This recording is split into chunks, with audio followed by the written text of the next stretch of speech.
가까이에 있는 새들은 전부 박제로 철사에 고정되어 있었다. 뒤편에 있는 새들은 전부 그림이었다. 그렇지만 정말 남쪽으로 날아가고 있는 모습이었다. 고개를 뒤로 젖히고 밑에서 위로 쳐다보면 새들이 정말 빠른 속도로 날아가고 있는 것처럼 보이기도 했다. 그렇지만 이 박물관에서 가장 좋은 건 아무것도 움직이지 않고 가만히 제자리에 있다는 것이다. 누구도 자기 자리에서 꼼짝도 하지 않는다.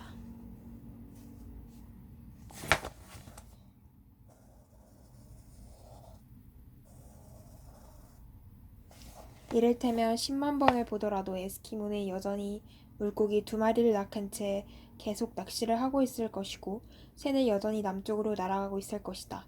사슴은 여전히 멋진 풀과 날씬한 다리를 보여주며 물을 마시고 있을 것이다. 젖가슴이 드러난 인디어 여자는 계속 담요를 짜고 있을 것이다. 변하는 건 아무것도 없다. 유일하게 달라지는 게 있다면 우리들일 것이다. 와우, 이 부분 장난 아니게 공감 너무 좋은데요. 나이를 더 먹는다거나 그래서는 아니다. 정확하게 그건 아니다. 우리는 그저 우리는 내일 변해간다. 이번에는 코트를 입고 왔다든지 지난번엔 왔을 땐 짝꿍이었던 아이가 홍역에 걸려 다른 여자아이와 짝이 되어 있다든지 하는 것처럼, 아니면 에이글팅거 선생님 대신 다른 선생님이 아이들을 인솔하고 있다든지, 엄마하고 아빠가 욕실에서 심하게 싸우는 소리를 들은 다음이라든지, 아니면 길가의 웅덩이에 떠있는 기름 무지개를 보고 왔다든지 하는 것처럼 말이다. 이렇게 늘 뭔가가 달라지고 있다는 것이다. 정확하게 설명할 순 없지만 그렇게 할 수 있다고 하더라도 내가 설명하고 싶을지 확실하지 않다. 나는 걸어가면서 주머니에 빨간 사냥 모자를 꺼냈었다. 나는 사람을 만날 리도 없을 뿐더러 날씨도 눅눅했기 때문이다. 계속 걸어가면서 피비가 옛날에 내가 그랬던 것처럼 토요일마다 박물관에 가고 있다는 사실을 생각했다. 예전에 내가 보았던 것들을 그 애는 어떻게 느끼고 있을지, 그리고 매번 그걸 볼 때마다 동생이 어떻게 달라지고 있을지, 이런 생각들이 나를 우울하게 만들진 않았지만 그렇다고 기분이 좋아지는 것도 아니었다. 어떤 것들은 계속 그 자리에 두어야만 한다. 저렇게 유리 진열장 속에 가만히 넣어두야만 한다. 불가능한 일이라는 걸 알고 있지만 그것이 불가능하다는 사실이 너무나 안타깝다.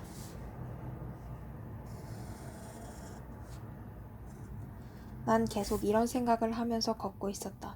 그렇게 가다가 유한지 옆에서 가던 걸음을 멈추고 꼬마 아이 2명이 시소를 타고 있는 모습을 바라보았다. 한 명이 더 뚱뚱했기 때문에 나는 마른 꼬마 뒤에 손을 올려 무게를 맞춰주려고 했다. 그렇지만 아이들이 내가 같이 있는 것을 좋아하지 않았다.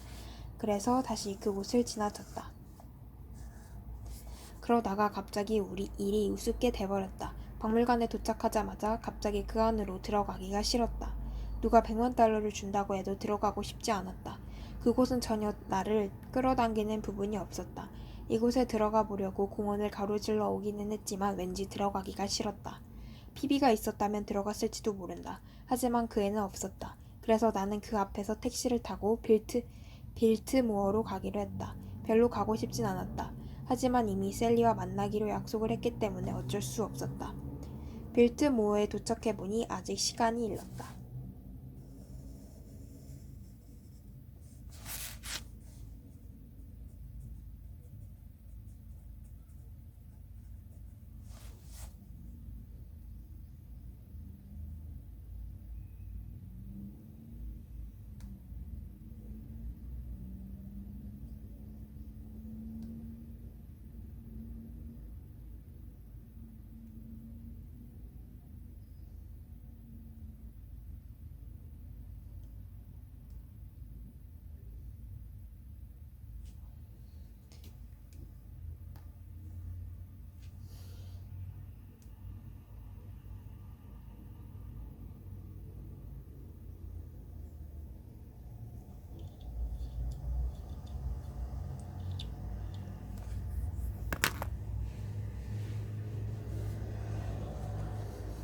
빌트모어에 도착해보니 아직 시간이 일렀다.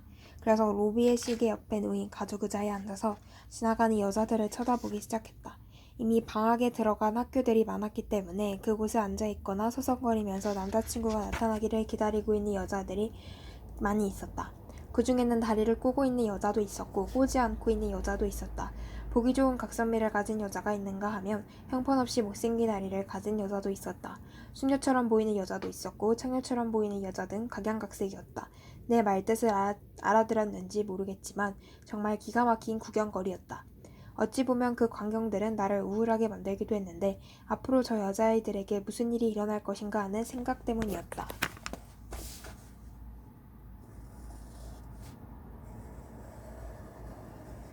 저 여자아이들이 무슨 고등학교나 대학교를 졸업했을 때를 말하는 것이다. 아마 대부분은 멍청한 녀석들과 결혼을 했겠지. 언제나 자기 차가 휘발유 1갤런에 몇 마일이나 달릴 수 있다고 떠벌리곤 하는 녀석들이나 탁구나 골프를 치다가 지기라도 하며 어린아이처럼 화를 내는 놈들이나 비열하기 짝이 없는 녀석들과 짝이 되겠지. 또는 평생 가야 책 한 장도 읽지 않는 놈들에게. 정말 지겹기 짝이 없는 자식들과 말이다. 특히 지겹다는 말은 조심스럽게 써야 한다. 정말 지루하기 짝이 없는 녀석들을 그렇게 불러야 한다는 소리다. 난 지겨운 녀석들을 이해할 수가 없다. 정말이다.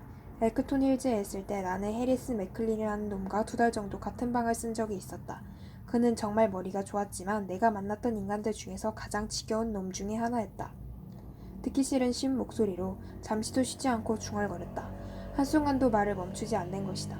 더군다나 정말 끔찍한 일은 상대방이 듣고 싶지 않은 이야기만 골라서 한다는 것이다.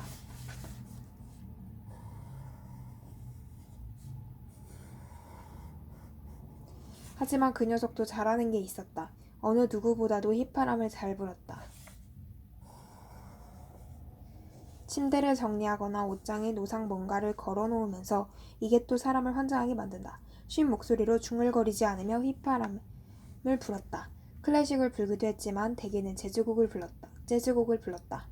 그가 옷장에 뭔가를 걸면서 양철 지붕 블루스 같은 곡들을 신나게 휘파람을 불 때는 정말 절로 탄성이 나올 정도였다. 물론 그렇다고 해서 내가 그 녀석에게 다가가 정말 휘파람을 잘 분다고 말해준 적은 없다. 누구라도 일부러 정말 휘파람을 끝내주게 부는구나 라는 식으로 말하지는 않을 테니까. 그 녀석이 나를 반쯤은 미치게 만들 정도로 지루하게 만들었음에도 2달이나 방을 같이 썼던 이유는 오로지 휘파람을 기가 막히게 불기 때문이었다. 그럼에도 지겨웠으니 잘 모르겠다. 아마 정말 멋진 여자가 지루한 녀석과 결혼한다고 해도 너무 안타깝게 생각할 필요는 없을 것이다. 지루한 녀석들은 대부분 다른 사람을 상처 입히는 것도 아니고 어쩌면 뜻하지도 않게 휘파람 같은 것을 잘 불지도 모르니까. 그걸 누가 알 수 있겠는가. 난 모르겠다. 마침내 셀리가 계단을 올라가는 모습이 보였다.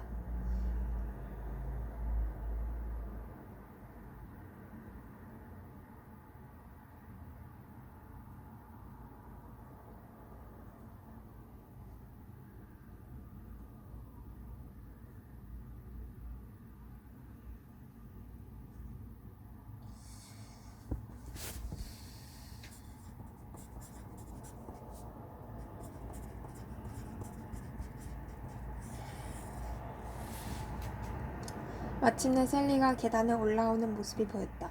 나는 그녀를 맞이하러 내려갔다. 셀리는 정말 굉장히 예뻐 보였다. 정말 그랬다. 검은 코트를 입고 검은 베레모 같은 것을 쓰고 있었다. 그녀는 모자를 잘 쓰지 않았는데 그 베레모는 기가 막히게 어울렸다. 좀 웃기게 들릴지는 몰라도 그 애를 본 순간 불현듯 결혼하고 싶다는 생각이 들었다. 난 미친 게 분명했다.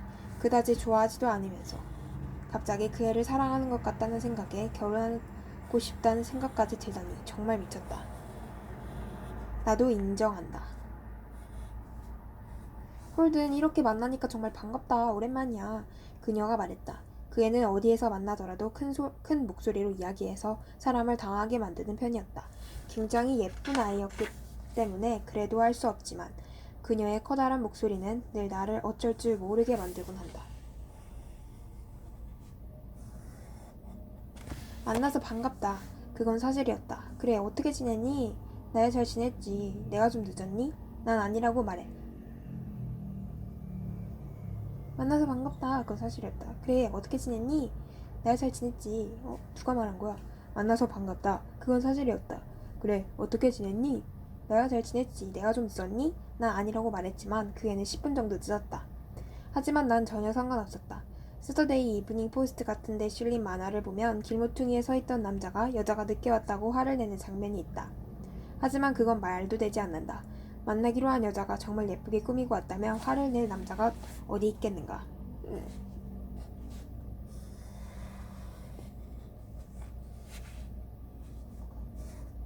아무도 없을 것이다. 좀 서두르는 게 좋겠어. 연극이 2시 30분부터 시작하거든.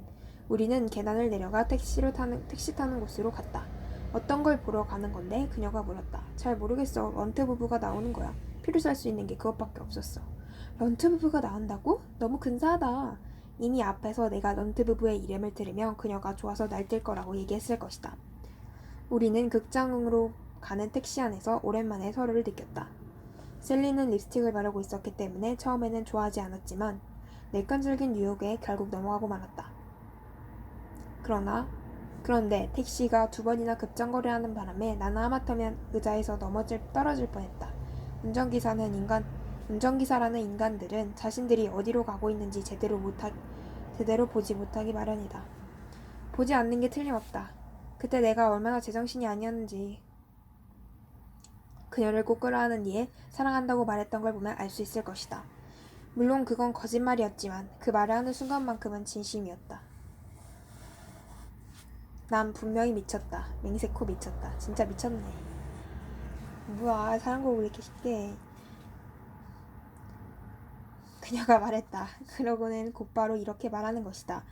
앞으로 머리 기르겠다고 약속해. 이렇게 짧은 머리는 너무 촌스러워. 자기 머릿결이 얼마나 좋은데. 젠장 뭐가 좋다는 거냐. 영국은 이제까지 봤던 몇 번처럼 형편없진 않았다. 그렇지만 시시하기는 매한가지였다. 어느 부부의 50만 년은 될 것처럼 긴 인생에 관한 내용이었다. 이야기는 두 사람이 젊었을 때부터 시작된다. 여자의 부모가 남자를 반대하고 두 사람은 그걸 무릅쓰고 결혼한다. 그리고 두 사람은 점차 나이를 먹어가게 된다. 그러다가 남편은 전쟁에 나가게 되고 아내에게는 술주정뱅이인 동생이 있었다. 전혀 흥미를 느낄 수 없는 내용이었다. 가족 중 누가 죽었든 어쨌든 나하고는 전혀 상관이 없으니까. 모두 배우들이 아닌가. 남편과 아내는 정말 재치가 넘친 훌륭한 노부부였지만 그들에게 역시 관심이 가지 않았다. 우선 두 사람은 연극이 진행되는 내내 차 같은 것만 계속 마시고 있었기 때문이다. 두 사람이 나올 때마다 집사가 차를 내오는 장면이 나오거나 아니면 부인이 다른 사람에게 차를 주는 것이다. 그리고 나머지 등장인물들은 내내 들락날락만 하고 있었다. 자꾸 앉았다가 일어나는 사람들을 보고 있으려니 어지러운 것 같았다. 아프렛 런트와 린 폰테인이 노부로 나왔는데 연기는 정말 좋았다. 난 그 사람들을 그다지 좋아하진 않지만 두 사람이 나머지 사람들과 달랐다는 점만은 말하고 지나가야겠다. 두 사람의 연기는 정말 사람들이 사는 것 같은 모습은 아니었지만 그렇다고 흔히 배우들이 보여주는 연기와도 달랐다. 뭐라고 말해야 좋을지 모르겠다. 두 사람은 자기들이 유명인사라는 걸 너무 의식하고 있다고 해야 할까? 연기를 잘하긴 했지만 너무 잘했다고 하는 편이 맞는 설명일 것이다.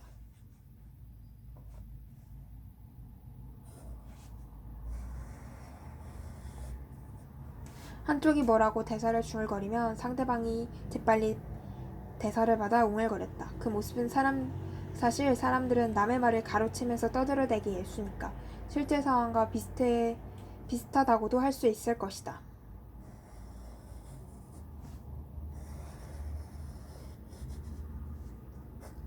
문제는 그런 실제 상황과 너무나도 비슷하게 말을 가로채며 연기를 하고 있다는 것이다.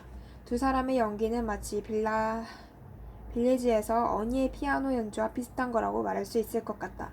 지나치게 무언가를 잘한다면 자신이 조심하지 않는 한 다른 사람에게 과시하게 되기 마련이다. 그렇게 되면 그 사람에게 더 이상은 잘한다고 할 수가 없는 것이다. 그렇긴 하지만 그 연극에서 정말 사람들이 살아가는 모습처럼 자연스럽게 연기를 한 사람은 런트 부부뿐이었다. 그것만큼은 인정하지 않을 수 없다.